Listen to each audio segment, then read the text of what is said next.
जय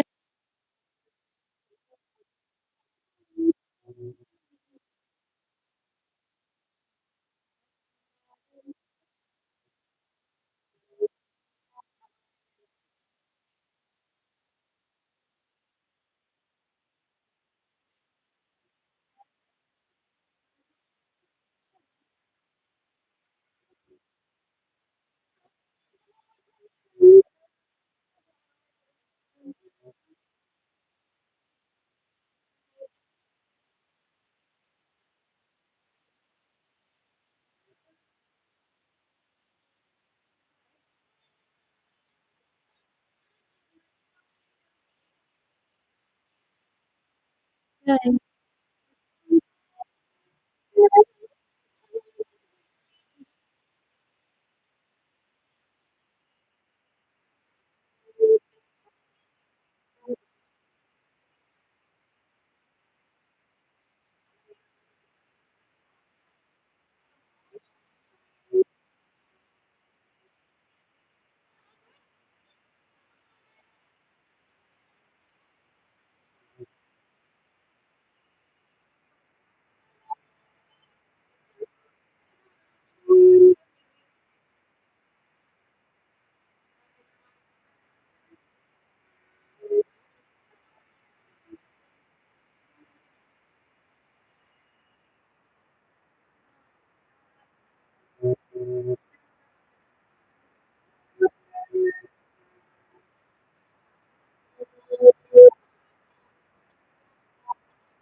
सहनौ भुनक्तु सह वीर्यं करवावहै तेजस्विना वधीतमस्तु मा विद्विषावहै ॐ शान्ति शान्ति शान्तिः.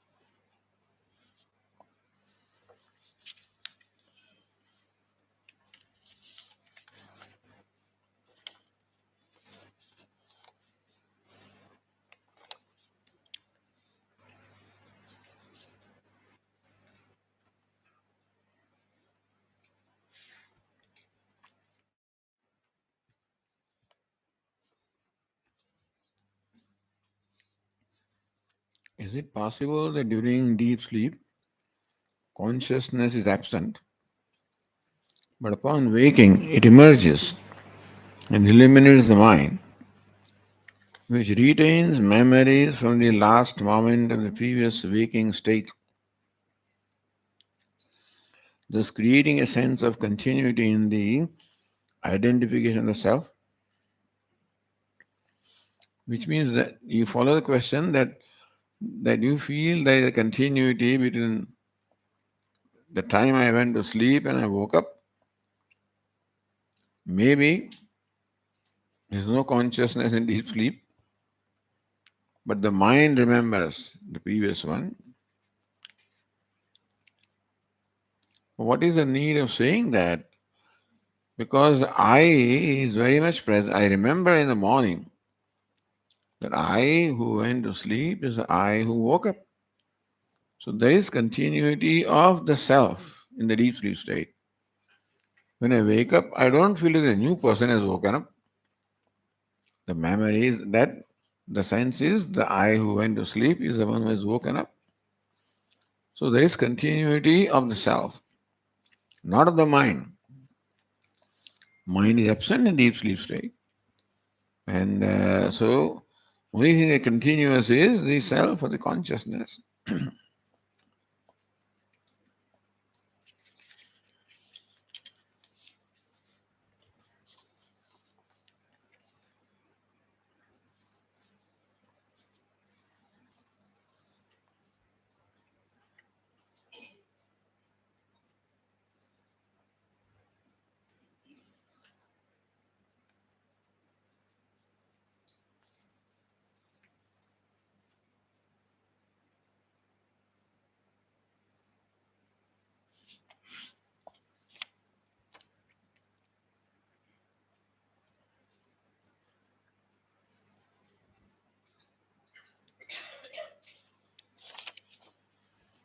Mundaka Upanishad mentions Kratu, a special yajna where animal sacrifice is given. The animal is tied to a yupa or a sacrificial post. Also, even today, Maithili, Saraswata, and Bengali Brahmins consume meat. Vivekananda, who taught Vedanta, also asked Indians to eat meat to get rid of Gautamas. So, my question is why eating non veg is looked down upon? And can one study and follow Vedanta and consume it at the same time? Or is it not possible? Even today, fish is served daily in Belur Math, the headquarters of Ramakrishna Mission. That's because Bengalis can't deal without fish. It's called jol fall. It is the fruit of water. So every Bengali house has a little pond. So they raise fish there. And so that is not the example to be followed. Even if Swami Vivekananda ate meat and told people to, that was a different reason because he found people in India so weak and he saw that British were so strong, so eat meat and become strong. That so in excitement a person may say those things. That doesn't mean that you follow it literally. Because the formula is you are what you eat. In US they say you are what you eat. So when you eat meat, You're also consuming the samskara that come with the meat of an animal. And therefore, it definitely affects your mind. There's no doubt about that. That is why Bhagavad Gita talks about three kinds of food: tamas food, rajas food, and sattvic food. And as far as the seekers are concerned, who want to contemplate upon very subtle entities such as, we're discussing, you require a mind that enjoys subtlety, focus, and therefore eating sattvic food is very desirable.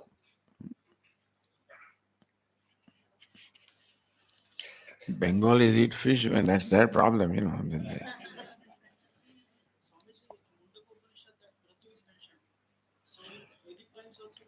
No, Mundakopan describes Kratu. No doubt in the Vedic times they were performing yajnas where animal sacrifice was there. There was a time.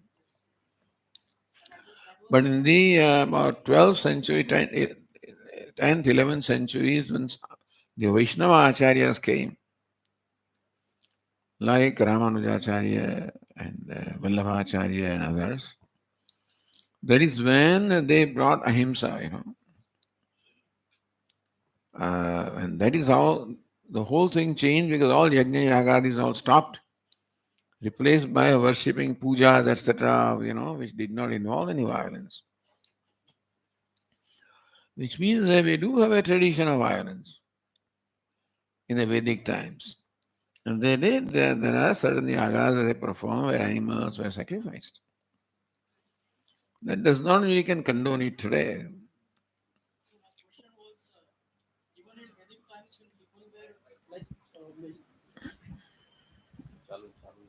Like my question was, in Vedic times when Hindus, majority of Hindus were performing sacrifices, animal sacrifices, and consuming meat, and that was the time when they came up with such brilliant ideas like Brahman and Vedanta and Upanishads and all this Advaita philosophy.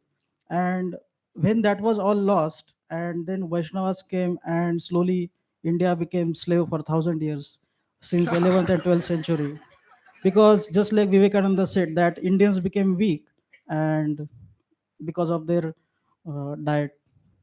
No, no. That is not the only thing that affects your mind. You are consuming different kinds of food from all your sense organs also. What you see, what you hear, what you read, what you talk, all of that also. So we are consuming from all five organs of perception, not only through the mouth. All of that is food. And so that also should be, paid attention to. But it makes no sense that you become an animal by eating an animal. Animal doesn't have viveka. So my question was, the eating of meat in Vedic times didn't prevent those people from gaining this knowledge of Brahman. So my question is, does it prevent one from gaining this knowledge of Brahman, consuming meat? Even foreigners also who practice Advaita Vedanta consume meat. So is it an hindrance in the progress of? It would be hindrance for sure. It will be hindrance. Yes. So why it was not in Vedic times then? Yeah, Vedic times. Well, we have to see what kind of agriculture was there, what kind of options were available at that time. Agriculture perhaps developed very well later on, and so other options were available, and maybe options were not available at that time in the very early societies. So the food that they consumed didn't affect their ability to perceive the truth of Advaita. They would have done better. If they did not consume meat, they would have done better. That's all we can say. Maybe we would have got better Upanishads. Yeah.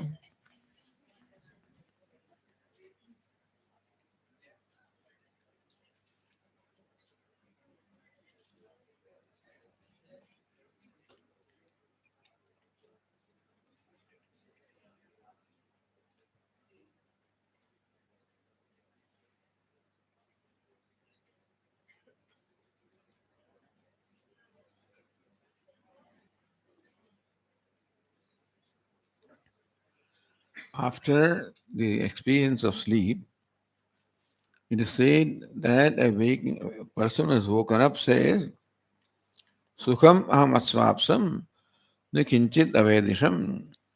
I slept well and I did not know anything. So this is sort of a memory that the person has from the experience of deep sleep. And that memory suggests that I did not know anything, meaning that there was ignorance in deep sleep. And I slept well, that means there was happiness in deep sleep. So, in a way, because the one who was sleeping is the one who has woken up, same ego. So, therefore, this may be a memory of the experience of deep sleep that I did not know anything and I slept well. So, ignorance and happiness are present in the deep sleep state.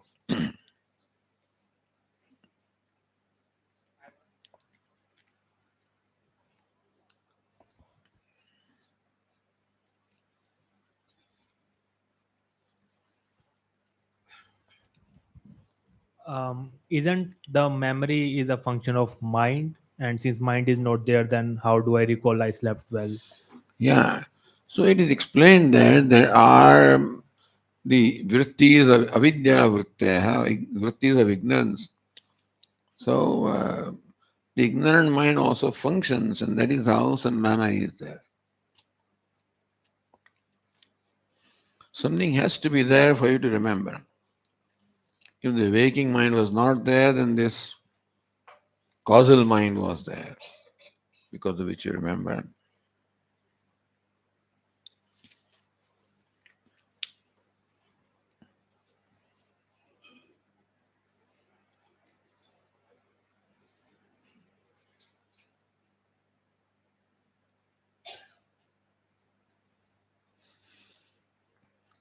Should we be depriving ourselves from fulfilling our wants and needs at the level of personality in order to grow out of the hold of our individuality? Not depriving. The question is, should we be depriving ourselves? Depriving means that I'm controlling the mind. I'm suppressing the mind. A desire arises in the mind, and I deliberately do not fulfill that. So that's a suppression. What should really happen is when a desire arises, let us analyze, who desires. The one who desires is the self. Then, if I knew who I am, there is no occasion for a desire. That means that the desire is a result of my not knowing myself. So then I have to decide whether to entertain that desire or not. You cannot simply deprive yourself from, because then the mind may feel deprived, mind may feel suppressed. So best thing is to understand the desire and reason with the mind whether it's worth fulfilling the desire. What will you achieve by fulfilling the desire? Are you going to be free from desire, or is going to result in another desire? And so we cannot just stop the desire or suppress the desire. We understand the desire and then resolve it.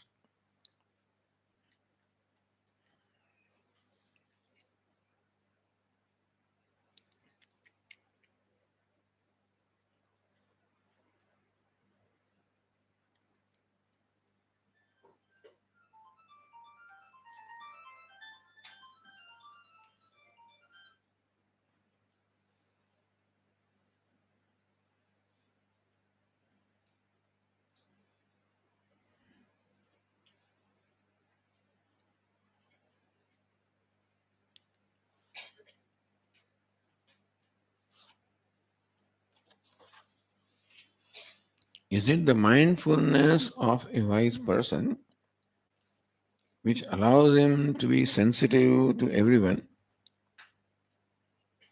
Not mind.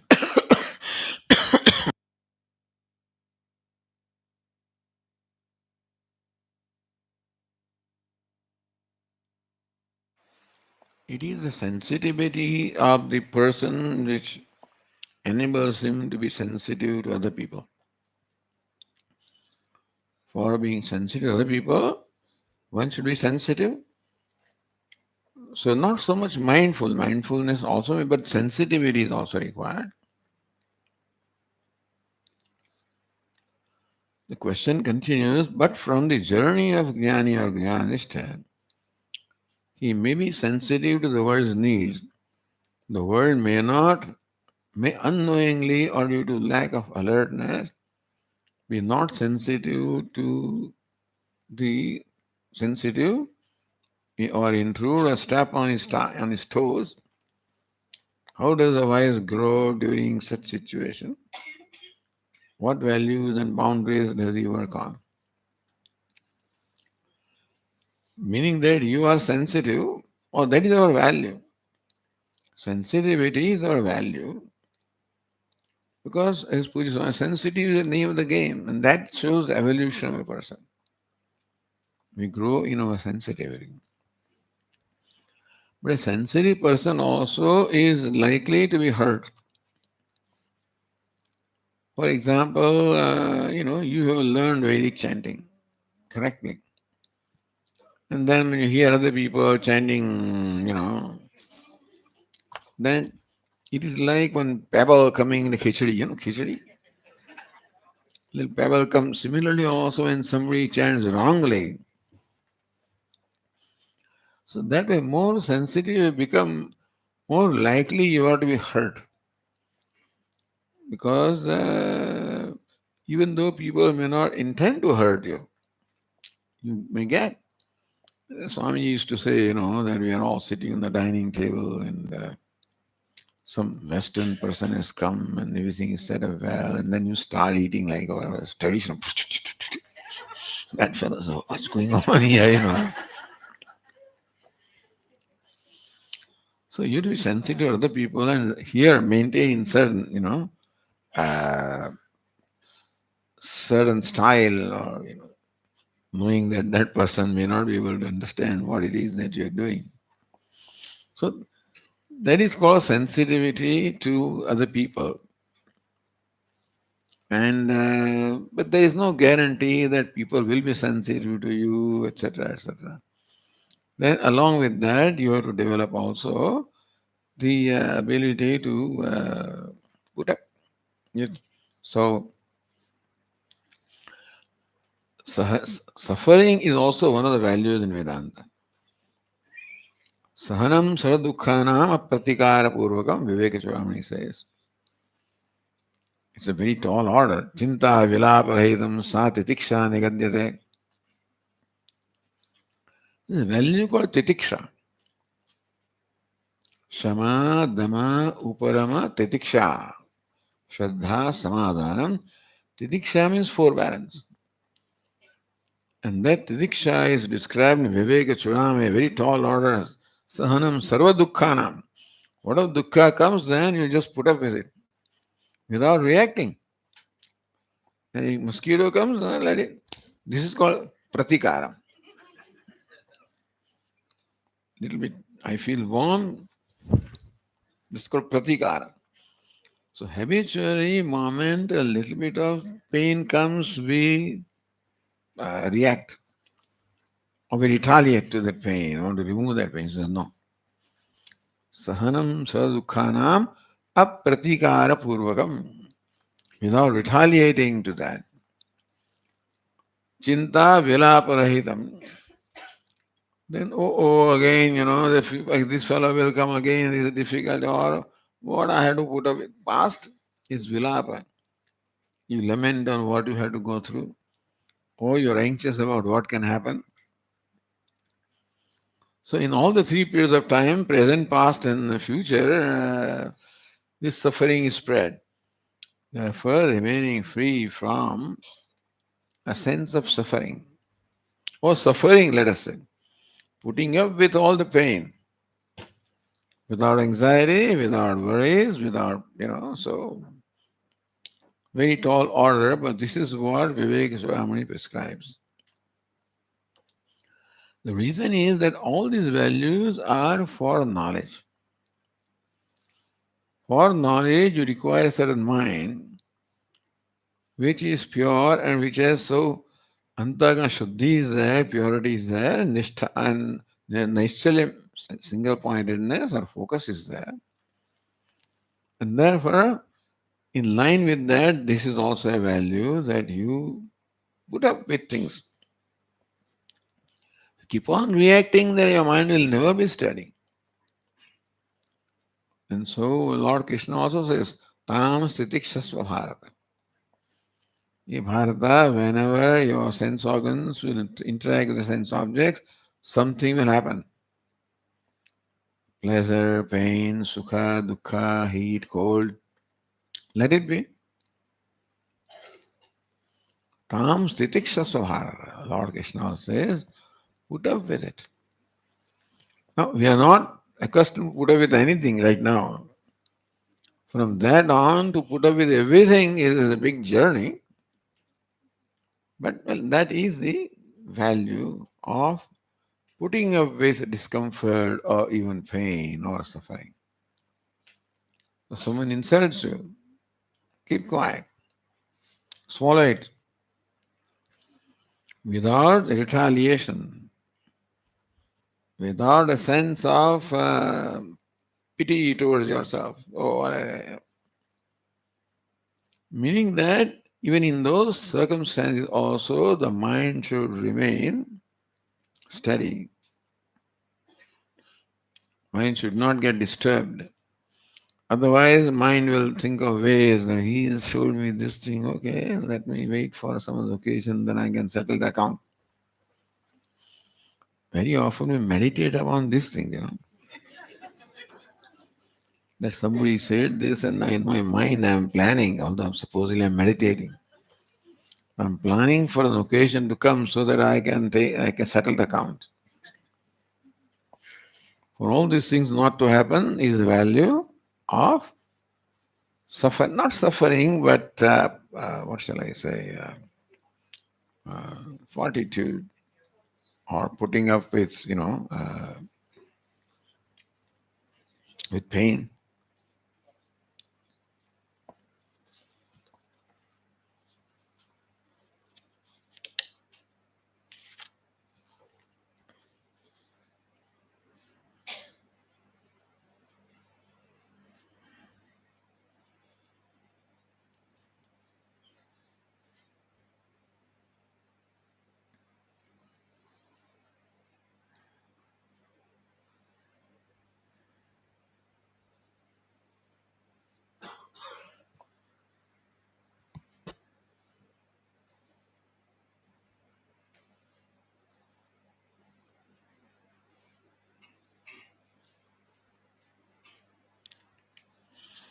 The question is that while we are interacting with the people, we try to maintain our boundary and maintain our individuality.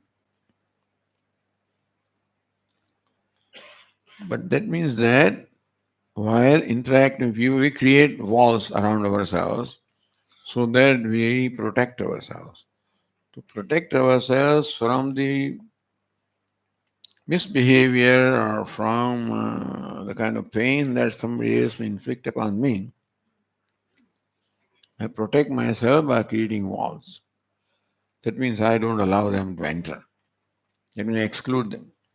So this is excluding others to remain protected. But in the Vyavahara, we have to take a chance.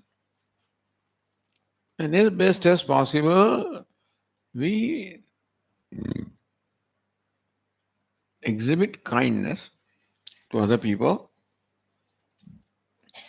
and give them the benefit of doubt.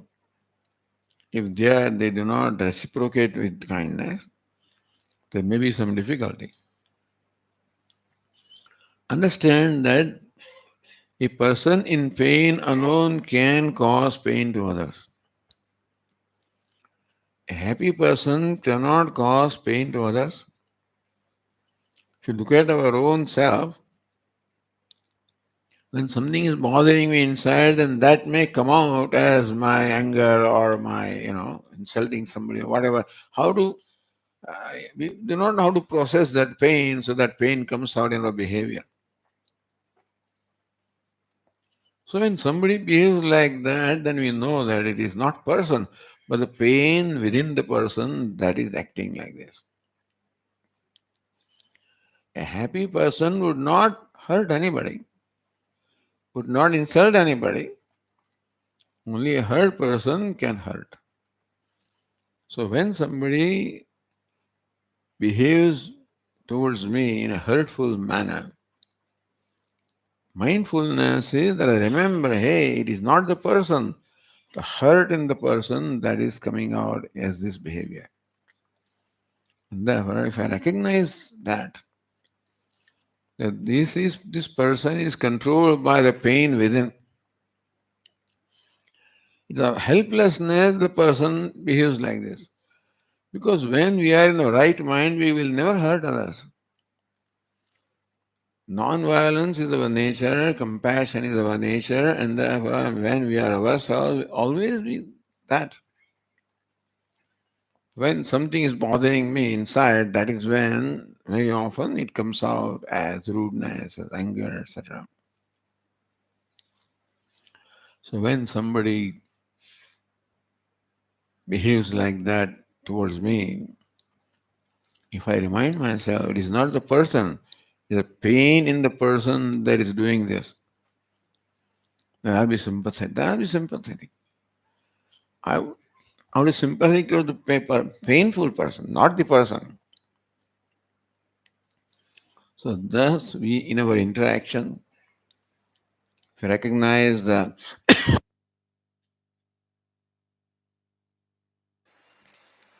what motivates a person to conduct themselves in a certain way, it is not the conduct or the behavior, but what motivates that behavior. If I look at that, it's likely that I may remain kind or compassionate. We usually react to the behavior. But if you look at the person behind the behavior, then kshama or forgiveness becomes possible. The forgiveness in my mind manifests when I see a person in pain. So similarly also, a person who causes pain to me, if I make myself understand it is pain in that person that is make that person behave this way, I'll be sympathetic. That's called kshama or forgiveness. And that's this exercise in all relationships. Kshama is the most important value. Whether relationships is between spouses, between parents and children, between friends, between associates, between brahmacharis, whatever relationships are there. The primary value in the relationship is kshama. Puja Swami said accommodation. He didn't like forgiveness, so he said accommodation. Make your heart accommodate others' limitations, others' behavior, etc. In the process, you grow. This is a very profitable thing because every time I'm able to be generous to other person, large-hearted to other person, I grow. And so there's nothing to be lost in being sensitive and being able to accommodate other people.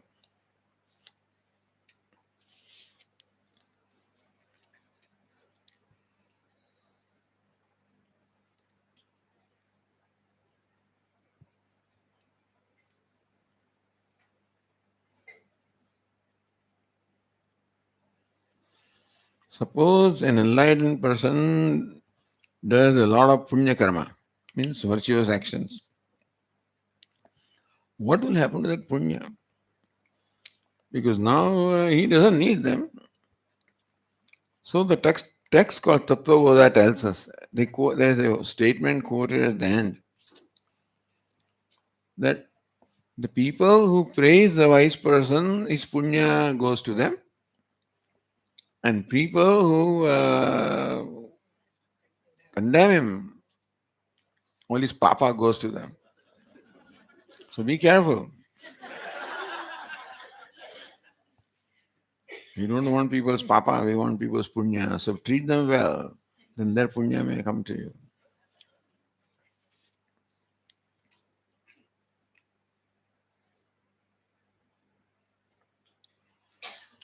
What's the difference between awareness and consciousness?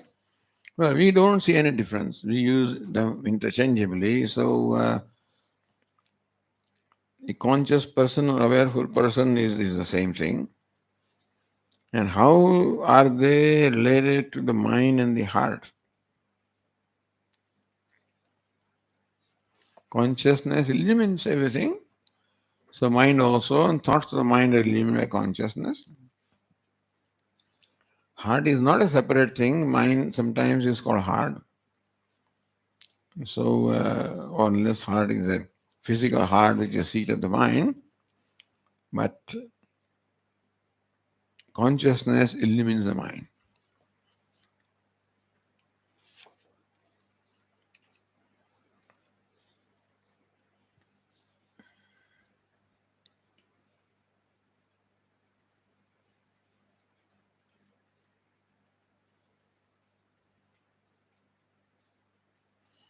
Is intellect a subtle part? Where does it reside? I understand mind resides in the heart. So antahkarana is said to have its seat in the heart.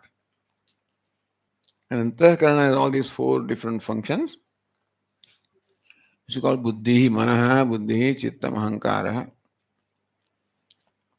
But then you may say that the mind is an emotional faculty, has seat in the heart. Intellect is a rational faculty, has a seat in the brain, and maybe memory also. Uh, but usually, Vedanta looks upon heart as the seat of the antahkarana.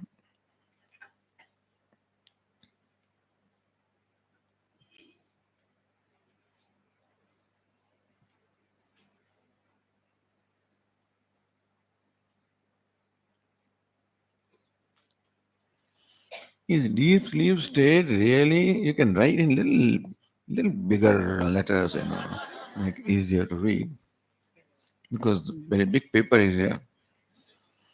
Is deep sleep state really useful to humans?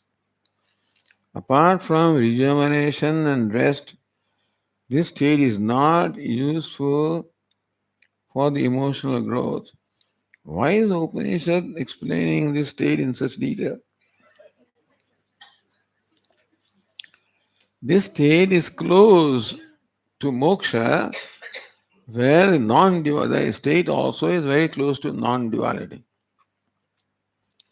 Deep sleep is not moksha, but there is non-duality in deep sleep because all the duality has merged into ignorance. And there is no identification with the body-mind complex, therefore there is freedom.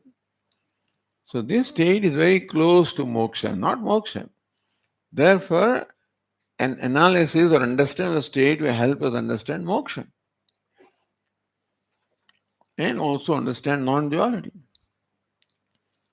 So of all our experiences that way, Vedanta uses all the experiences as required. The dream experiences are also analyzed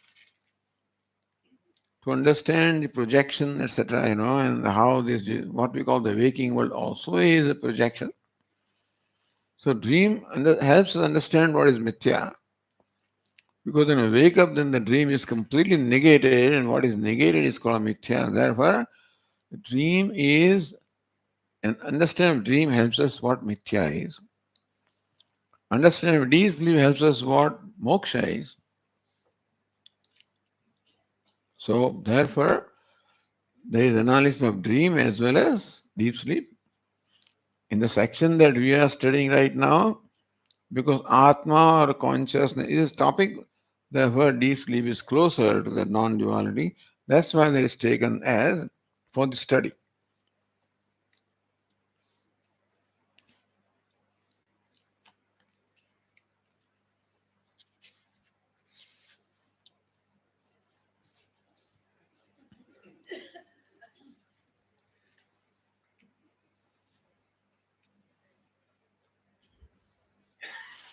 Where does the subtle body stay after exiting a body due to end of life?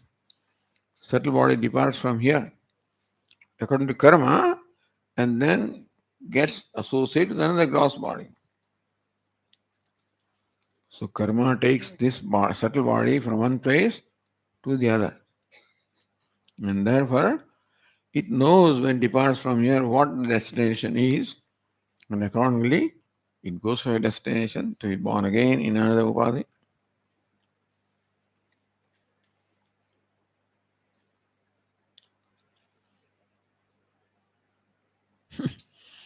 How can population growth be explained by Vedanta norms?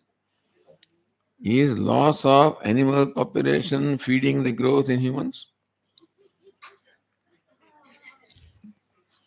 That means we are losing some animals when there is a growth. You see, as far as the jivas are concerned, souls are concerned, there are countless. Therefore, a few lives lost makes no difference to the countlessness. And so, human beings, in fact, we find the population always increasing. That doesn't mean that some other population is decreasing or something. I don't know whether the dogs are decreasing when human beings are born. I don't know, but I don't know why these questions arise in the mind. First of all, there are so many things to think about. Why do you think like this? I don't know.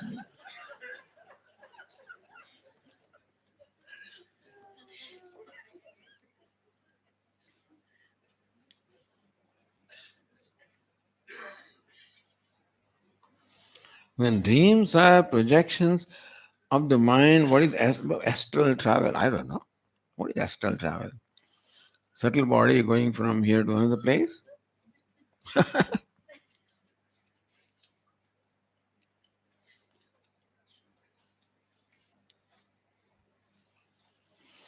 There are also some instances of receiving initiation in dream. Are these also mere projections of mind? It can be or may not be. I mean, there are. In the dream, it is possible that we may become very sensitive to receiving certain messages, and maybe our gurus may pass on those messages, and it's likely that in dream you may receive some messages or some initiation. Possible. Is there consciousness in Jada? Depends on what you mean by consciousness. There's no life in what we call Jada or lifeless.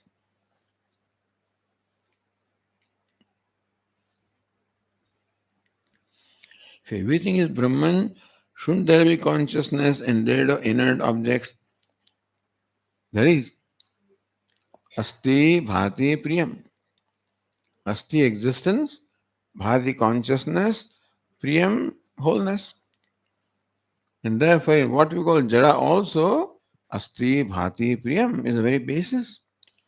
So, in that sense, there is bhati or consciousness in this also, but consciousness manifests as life when there is subtle body.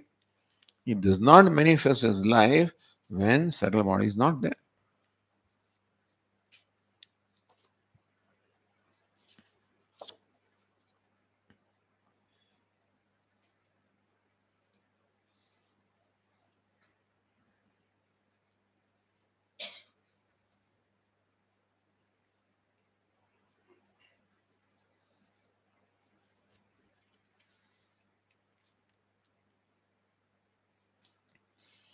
In the Dakshinamurti form, Lord Dakshinamurti's right foot rests upon a demon whose name is called Apasmara. And so when you are worshipping Dakshinamurti, you are also worshipping a demon, is it not?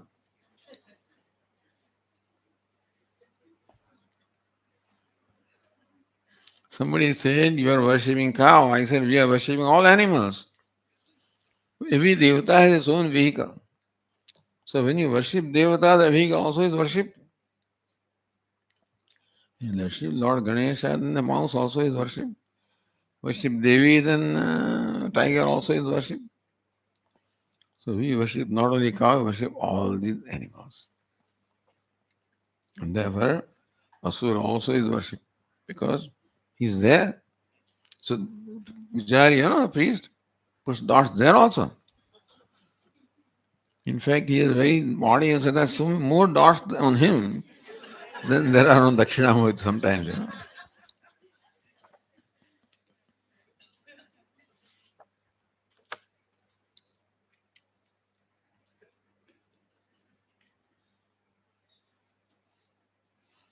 Is there any connection with Chidabhasa and Brahman? Chidabhasa is a reflection of Brahman in the mind.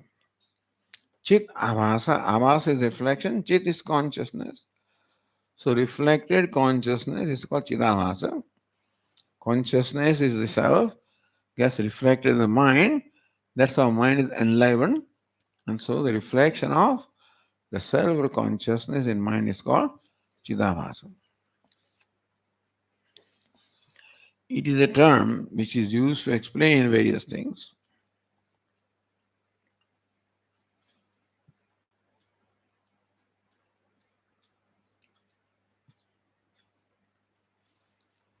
Sometimes you say that Atma is moving from waking state to dream state. Is it really Atma moving? Or something else is moving in presence of Atma? See, when I move this part, looks like the part space is also moving. Is it not? When the part moves, doesn't the part space also move? Hmm? As though.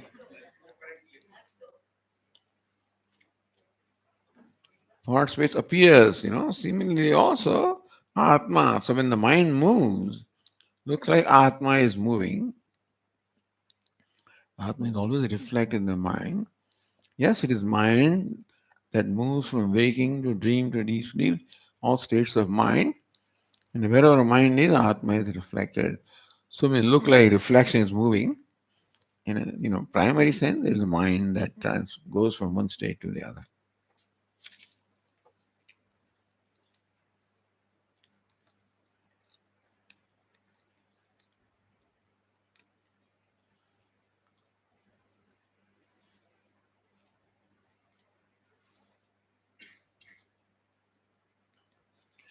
To experience a state of deep sleep, or like deep sleep, in the waking state, can the space between thoughts in the meditation be the closest to it? What could be the ways to experience it, the state of deep sleep? What happens in deep sleep is that we become free from all identification. And therefore, first I take the body and recognize myself as the witness of the body. Then the mind, witness of the mind. That's creating distance, which is there. Thus, you create the distance and you become free from identification. Thus, when you create distance with the physical body, with the mind, and remain the witness of the illuminator, then it is a state similar to a wakeful sleep. In deep sleep, there is no awareness, but you can awarefully do that in the waking state. And that's the purpose of meditation, one of the purposes.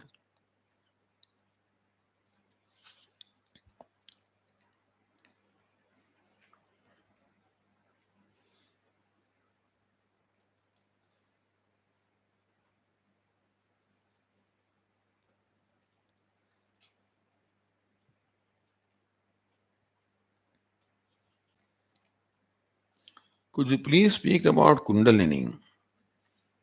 What is it and if it is helpful for understanding the truth? Well, there is a Kundalini yoga or Hatha yoga. So Hatha yoga is that which arouses the energy in the Kundalini and that travels along our Sushumna Nadi and goes to the top of the crown of the head. So that is a process. Kundalini yoga, it's a hatha yoga. By focusing our attention on different chakras, but that's not our thing. That we don't do that. I mean, you can do that, but that's we don't see the need of that. It's a different way of doing things. What should I do to understand the truth? Negating what I am not, or meditate on the fact that I am everything, or both at the same time? Both. Recognize what you are not, and then recognize what you are.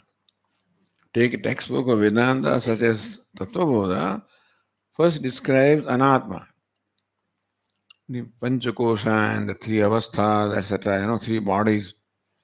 Then question comes, Atma Kaha, Satchidananda. So, having understood what Anatma is, then understand Atma is that which is different from all of this.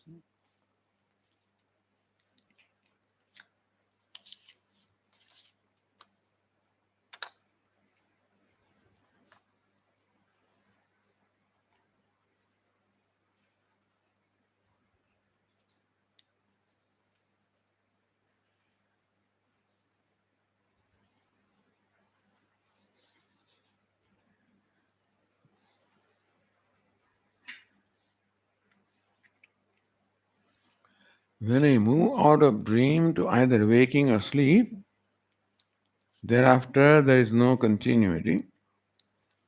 But when I move from waking to dream or sleep, there is still continuity. So, dream to waking, there is no continuity. Waking to dream, there is continuity. There seems to be a difference between dream and waking. In this context, we do not know how many times we move from dream to that rapid eye movement and this one different kinds of sleep, but we may be dreaming a number of times, going back to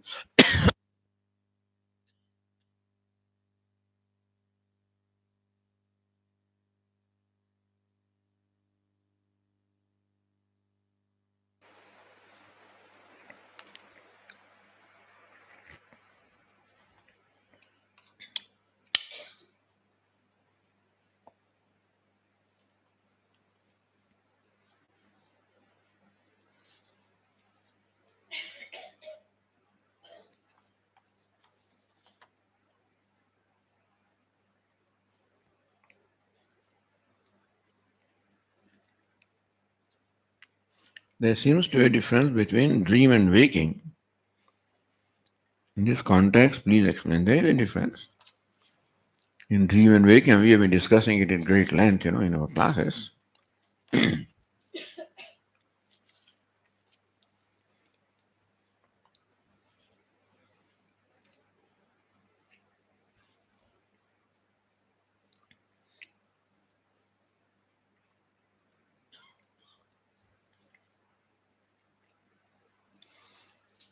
How to understand the difference between conscious sentient beings and non-sentient beings.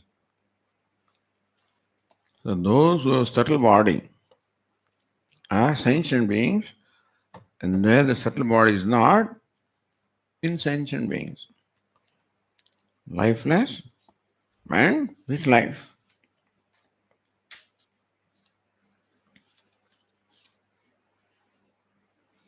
What is Hiranyagarbha? So we have these three states: waking, dream, and deep sleep. In waking, the self is called, the waker is called Vishwa, the dreamer is called Tejasa, the sleeper is called Prajna. At the individual level,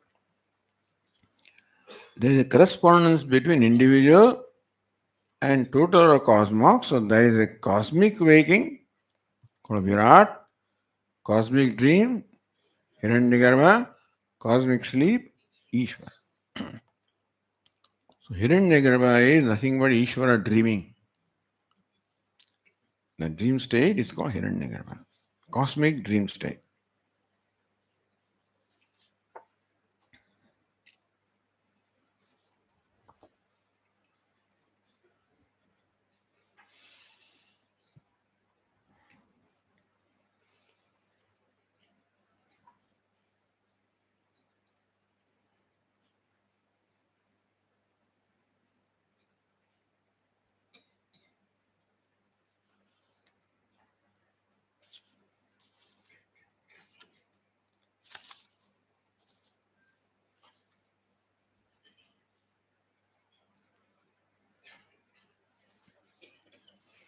A Jivan Mukta still has prarabdha karma coming to him.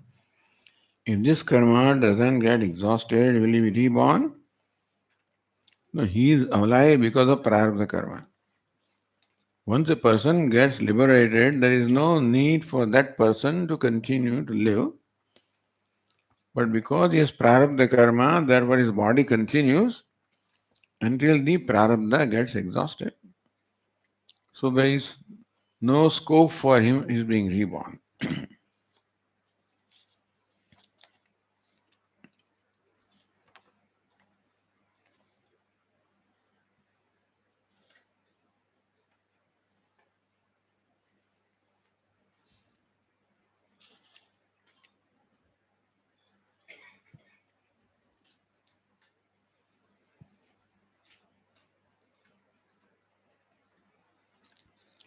For the people who are in deep grief due to loss of close ones, what kind of spiritual explanation can be given for consolation? How to help them to come out of grief? Please throw some light on this. First is to sympathize with them, that we understand the grief, we validate his grief. That when a person loses a near or dear one, that there is all the reason because there is a big loss, and therefore, so here is not to give them a philosophical lecture about, Atma is this, that, and so forth. But to sympathize with that person. You may not share in the grief. If you could, that would be the best. But share his grief if you can, or at least sympathize with that person. So the person feels validated. You start giving lectures and there is no grief, Achochanana, Sojastvam, etc., etc. Here, Arjuna, that Lord Krishna tell Arjuna, but if somebody tells me, I'll become more aggrieved. And so, sympathize with person. And the person feels that you understand him or her. And when that kind of a connection is established, then you can help them slowly. Because when the death takes place, we grieve because for ourselves, we don't grieve for that person. We grieve for ourselves, and that is, even Arjuna also, he thinks that he's grieving for Bhishma and Drona. He doesn't. Everybody grieves for their own self. You don't grieve for the departed soul or for dying also. The loss that will be caused because of that happening, that is what I grieve for.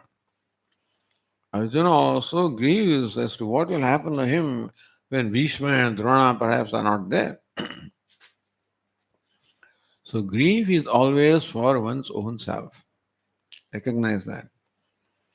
So when somebody is grieving, there is a reason that there is a big personal loss or something like that, or potential of loss. And so he needs validation of the grief, needs sympathy for the grief, and perhaps sharing of that grief, you are connected with that. That is the way to help the grieving person. Don't give them the lecture that Atma just changes the garments and this and that. I don't think that they're in the mood to understand, hear that kind of stuff. Vasam sajirnani sa vihaya. Just as a person discards the old garment, puts on a new garment, so also the Atma discards the old body. So this kind of lecture, I don't think that person is in the mood to hear that kind of stuff.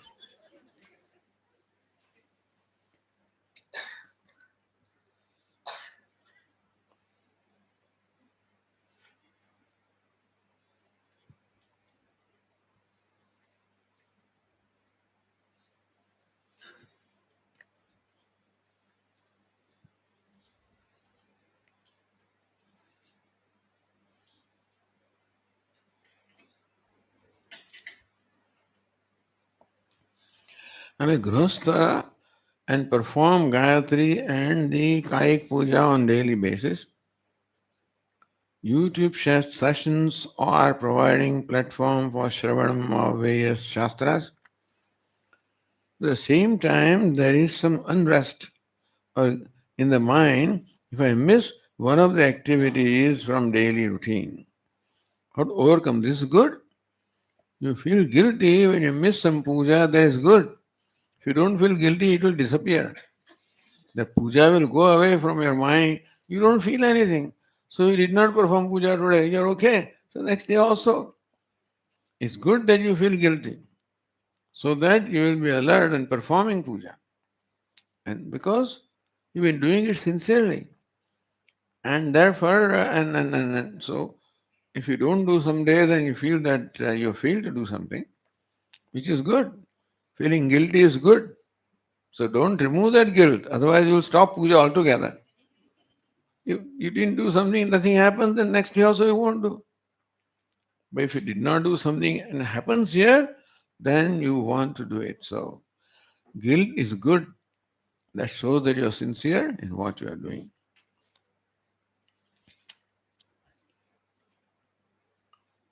Mundaka Upanishad we already saw. Okay. So that takes care of all the questions. Okay, we'll conclude with a bhajan. क्या चाहिए आज? How much? Oh, wow.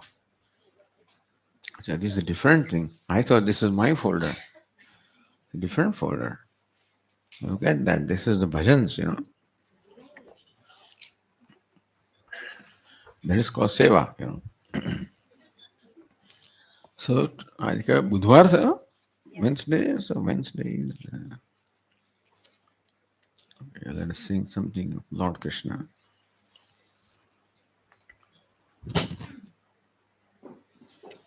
Where by Manesh बुधवार is that?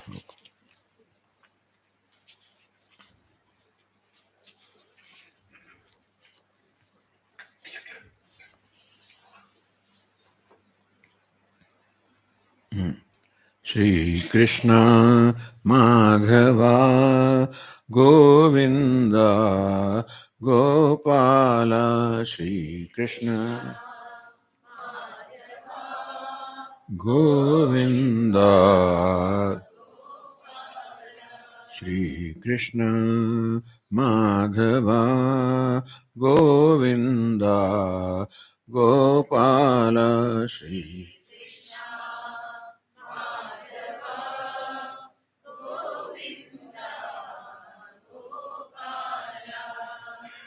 Mathuranatha Madana Gopala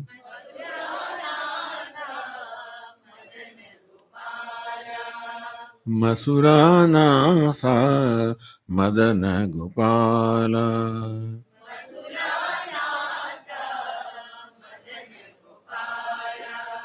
Nanda Mukunda Shyama Gopala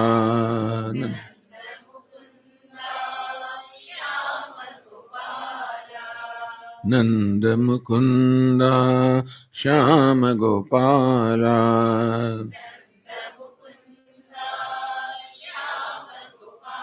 Shri Krishna Madhava Govinda Gopala Shri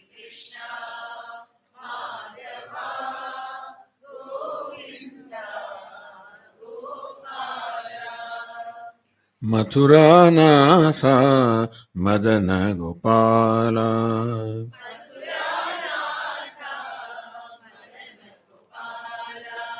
Nanda Mukunda Shyama Gopala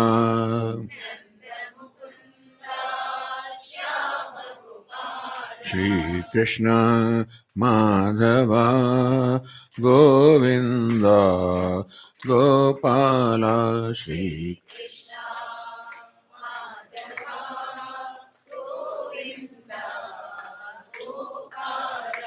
Shri Krishna Madhava Govinda Gopala Shri Krishna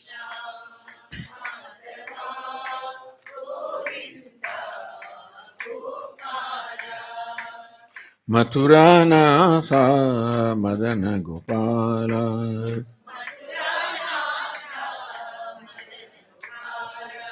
No clapping. Nanda Mukunda Shama Gopala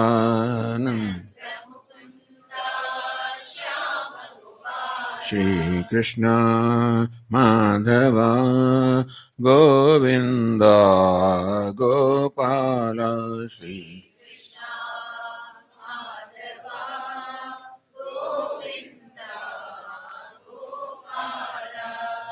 Krishna Hare Jai Krishna Hare Jai Hari Govinda Krishna Hare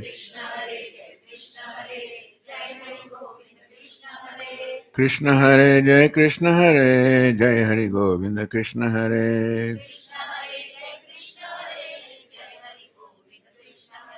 Krishna Hare Jai Krishna Hare Jai Hari Govinda Krishna Hare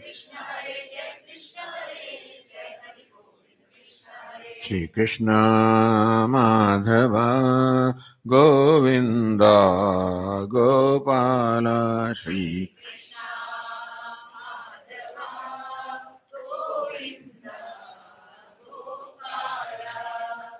Mathura Natha Madana Gopala Nanda Mukunda Shyama Gopala Shri Krishna Madhava Govinda Gopala Shri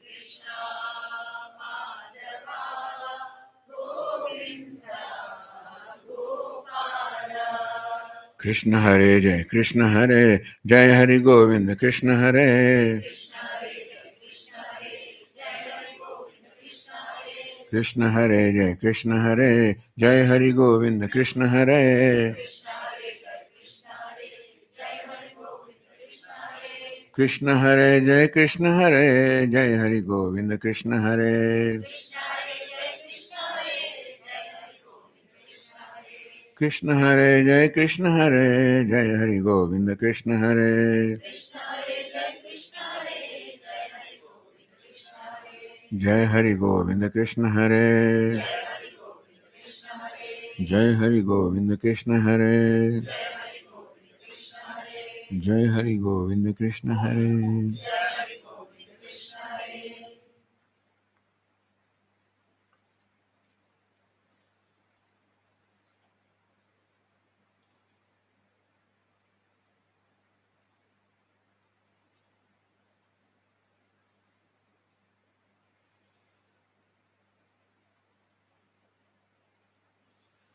Om Sarve Bhavantu Sukhina Sarve Santu Niramayaha Sarve Bhadrani Pashyantu Ma Kaschid Dukkha Bhag Bhaved Asato Ma Sadgamaya Tamaso Ma Jyotirgamaya Mrityorma Amritangamaya Om Purnamada Purnamidam Purnat Purnamudachyate Purnasya Purnamada Yapurnameva Shishyate Om Shanti Shanti Shanti Hari Om Shri Gurubhyo Namaha Hari Om